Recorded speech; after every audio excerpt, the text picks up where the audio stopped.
Welcome sa Pax Silica, ang inyong AI Interactive Podcast. Isa sa mga kauna-unahan sa Pilipinas kung saan pinagsasama ang karanasan sa broadcast journalism at ang analytical capability ng artificial intelligence upang maunawaan ang mga isyung humuhubog sa ating kinabukasan. Dito, hindi tayo naghahanap ng kontrobersya. Hindi ingay, hindi bangayan. Ang hanap natin ay liwanag, kaisipan na pwedeng sandigan, hindi lang opinyon na lumilipas. Dahan-dahan lang, malalim pero malinaw at totoo. Gabay, hindi gulo. Ganon tayo dito. Yan ang aking broadcast partner. Walang iba kundi si Direk Bud Calderon.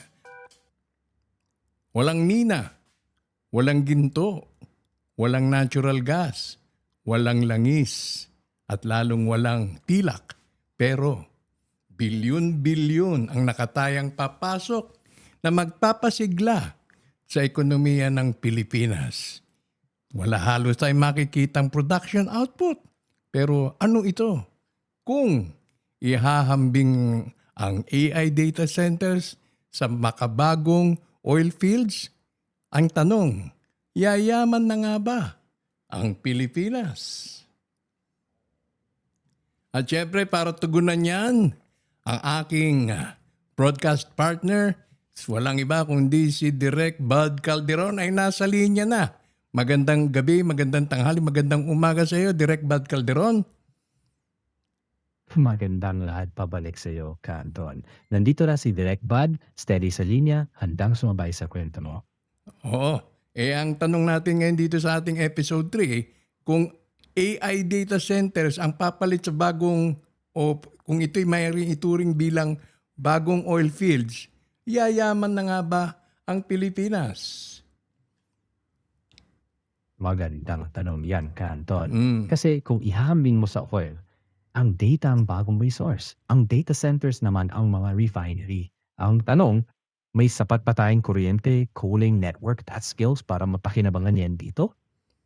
Yun na nga ang pinaparamdam ng mga advocate groups na tila tumututol o nagtatanong, sapat nga ba ang ating mga resources para tugunan ang requirement ng operasyong ito? Sige, i-breakdown natin yan.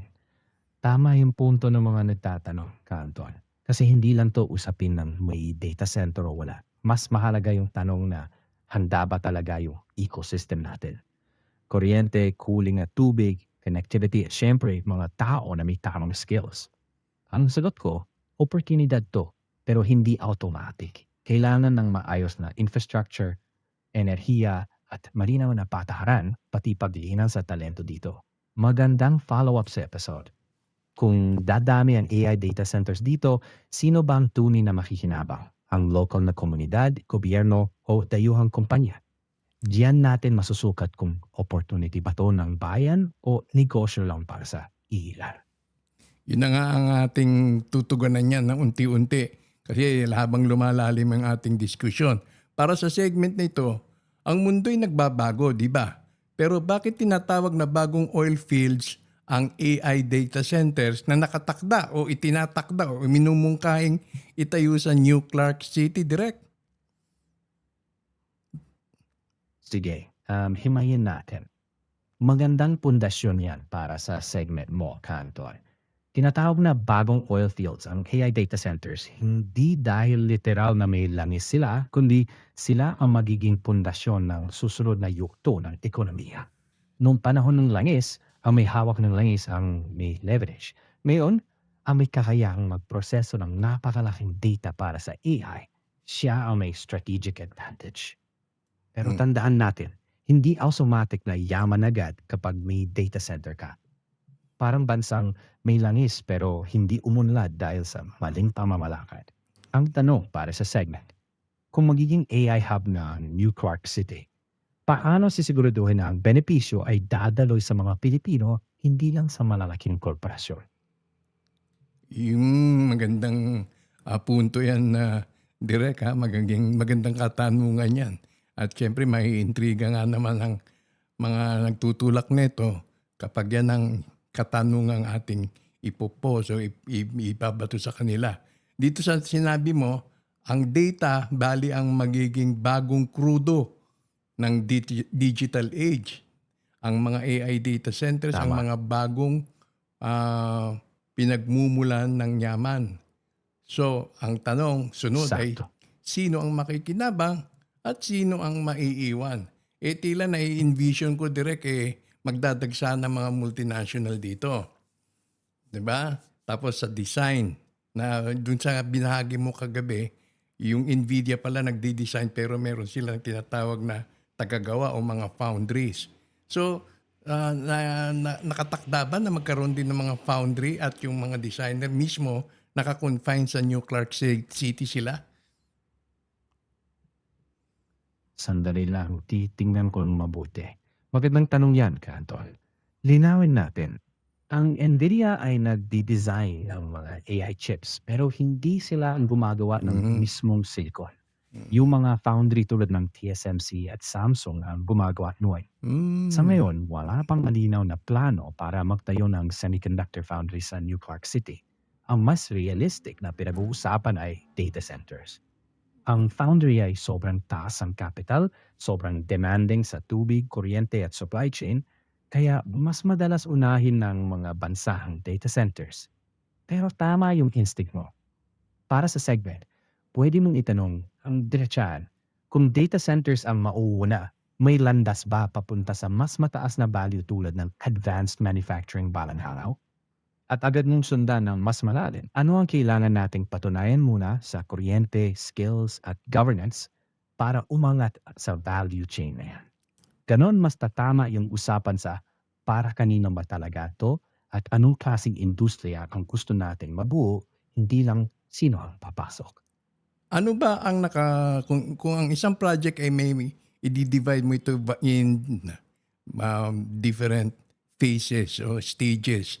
Ano ba ang mauuna doon? AI data center muna ang itatayo o yung microchip design or manufacturing? Ano ang nandiyan sa datos mo? Sandali, sa normal na takbo, mauuna talagang infrastructure at data centers. Yan ang unang malaking investment kasi kailangan mo muna ng matatag na kuryente, fiber, tubig at regulatory support. Kapag napatunayan mong kaya mong i-operate yan na maayos, dun pa lang unti-unting susunod ang mas mataas na bahagi ng value chain. Ang semiconductor manufacturing o foundry, kadalasan dumarating sa mas huling yugto. Kapag napatunayan na maaasahan ang ecosystem, may malalim na talent pool at may matibay na supply chain. Parang hindi ka agad magtatayo ng pinakamodernong pabrika ng eroplano kung wala pang maayos na airport. Kaya magandang follow-up sa episode. Kung data centers ang unang hakbang, ano ang roadmap natin? May plano ba talagang umakyat sa mas mataas na value-added industries o hanggang hosting lang ba tayo? Malinaw yan at magtutulak ng mas seryosong usapan sa mga manonood. Yes, yes, yes. Napakaganda niyan. At dakuha naman natin ito. Pilipinas sa global AI race. May panalo ba tayo nito? May panama ba? Dahil may mga hamon na ang kompetisyon sa ibang bansa na agresibong umaakit din ng AI investments. Ang policy at regulatory certainty, mukhang mahina yata yung ating structure pa yan. At mas mataas na operational cost, data sovereignty at security concerns. Ano ang masasabi mo rito? Direct, sa bagaman, meron tayong panalo. Strategic location, abundant power potential, kaya, and English speaking ang workforce at digital infrastructure, improving but not enough. Nasa tamang track ba tayo o mahuhuli na naman? Tingnan natin. Sa tingin ko, tama yung framing mo. Hindi ito sobrang optimistic pero hindi rin sobra sa kaba. May panalo tayo pero hindi automatic. Malinaw ang strengths natin. Lokasyon, English-speaking talent, dumalawak na digital infra, at energy potential. Pero kita mo rin ang mga hadlang, policy certainty, operational costs, data sovereignty at regional competition. Kung may isang linya akong iiwan sa segment na to, ito yon. Ang kompetisyon sa AI hindi karera ng pinakamagandang pangako. Karera ito ng pinakamagandang execution.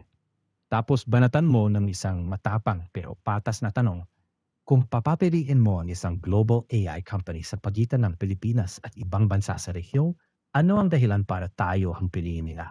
At ano pa ang kailangan nating ayusin para maging totoo yan? Yes, yes. So yung mga katanungan na yan makukuha natin yung mga mas accurate na informasyon o mas malapit na informasyon kapag ito ay talagang tuluyan ng maitulak at madala na doon sa pagpaplano. Tama ba yun, Torek?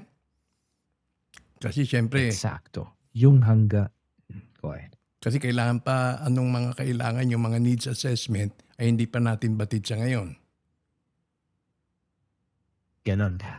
Importante ngayon na tuloy-tuloy ang needs assessment at mas maging malinaw kung ano talaga ang kaya at kulang natin. Habang wala pang konkretong plano at commitments, maganda yung approach na maingat pero curious at mapanuri.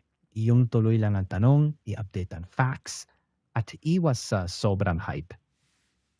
Okay. At bago tayo magtapos, ano ba ang magiging hatol nito? Yayaman nga ba ang Pilipinas o magpaparenta lang ng lupa para bang yung panahon ng mga Amerikano sa Clark Air Base at sa Subic Air Base?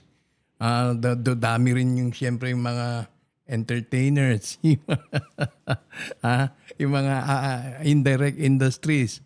So, nakikita nga, pinipresenta sa media, may job creation, sa pagbubuhay, sa taxes and revenue, innovation, economic growth ay inaasahan.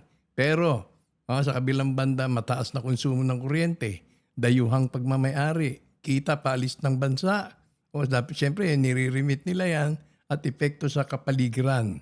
Ikaw ang tumimbang, direct bad. Dahil ang susi ay nasa pulisiya, pamumuhunan at kayahan. Ano masasabi mo? Dali lang, timbangin ko lang.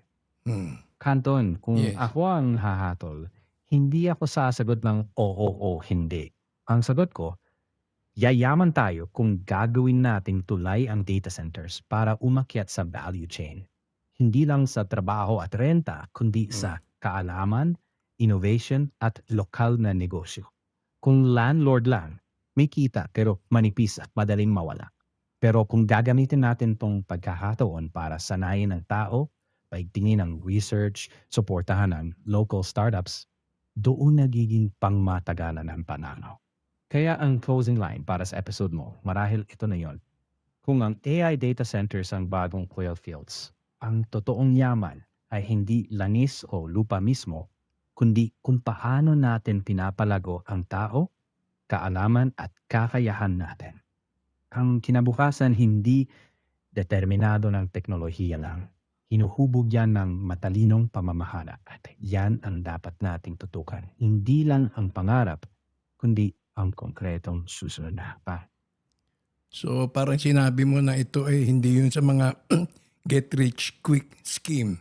Hindi ito para dun sa mga impatient organizations. Kaya na talagang kailangan nasa long haul ang mentality or mindset ng mga korporasyon o ng mga individual na sasali dito. Tama ba yun? Kasi iniisip Eksakto. Long game ito. long game. Hindi ito yung Oo. bukas Hindi mayaman ito na yung- tayo. Hindi Ganun ganun. na nga. Hindi ito bukas mayaman na tayo. Kailangan dito tiyaga, direksyon at tuloy-tuloy na pag-aalaga. Kung mabilis ang kita lang ang hanap, madaling madismaya. Pero kung malinaw ang plano at may consistency, doon nagiging makabuluhan ang investment. Kaya mas maganda yung steady, sistematiko at may malinaw na layunin kaysa padalos-dalos na pasok. Kasi ang nakikita nito, ang value lang ng mga Pilipinos dito ay magsilbing mga factory workers. Pero yung mga nasa higher echelons yung mga dayuhan na mahawak-hahawak nito. And syempre yung bulk ng money nasa kanila, wala dun sa mga mere workers lang. Kung ganun nga ang magiging sistema, Sandali. Posible yung senaryong yan. Pero hindi ibig sabihin na doon lang tayo matatapos. Ang tanong nga hindi lang magiging factory workers pa tayo, kundi ano ang ginagawa natin ngayon para 10 o 15 taon mula ngayon, maging mga Pilipino ang hahawak ng mas mataas na bahagi, yung engineering, design, research, leadership. Kung papasok ang gobyerno, mga universidad at pribadong sektor para ihanda yung talent pipeline, pwedeng balik rin yung takbo. Hindi madali pero hindi rin nakatakda. Ang punto ko, hindi lang trabaho ang habol, kundi oportunidad umangat mula operator papuntang innovator. Okay, okay, okay. So, marami pa tayong makikita dyan kung ano nga ba talaga magiging partisipasyon at ang bunga nito kung sino nga ba talaga ang makikinabang. Siyempre, hati-hati yan. Ang tanong, ilan porsyento lamang ang pakikinabangan ng mga Pilipino o ng bansang Pilipinas kumpara doon sa hati o doon sa portion na mapupunta sa mga dayuhan, di ba? Direk? Sandali lang. Mm. Tama. Sa ngayon, wala pang makakapagsabi ng eksaktong porsyento. Mas makabuluhan sa puntong ito ang pagtanungan kung ano ang istruktura ng mga kasunduan. Gaano kalaki ang Yes. local investment, trabaho, buwis, at knowledge transfer na tunay na maiiwan dito. Gusto ko yung direction mo. Hindi ilan ang papasok, kundi ilan ang matitira at mapapahinabangan. Sa dulo, yan ang tunay na sukatan. Kung malaking investment ang papasok pero maliit ang natitira sa ekonomiya at sa tao natin, ibang usapan na yon.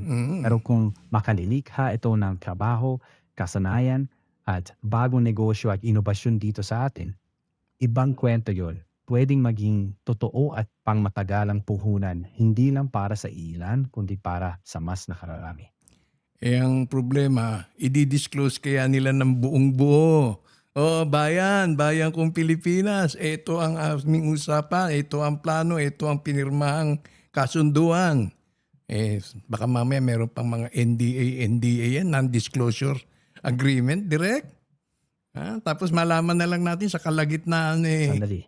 sasabihin, ito na pagkasunduan. Hindi naman yan yung sinabi nyo nung iniingganyo ninyo ang taong bayan, di ba? Ah. Magandang punto yan, Oo. Anton. Oo. Hindi lahat ng detalye sa mga ganitong proyekto ay kayang ilabas. Pero hindi rin dapat maging dahilan yon para walang transparency.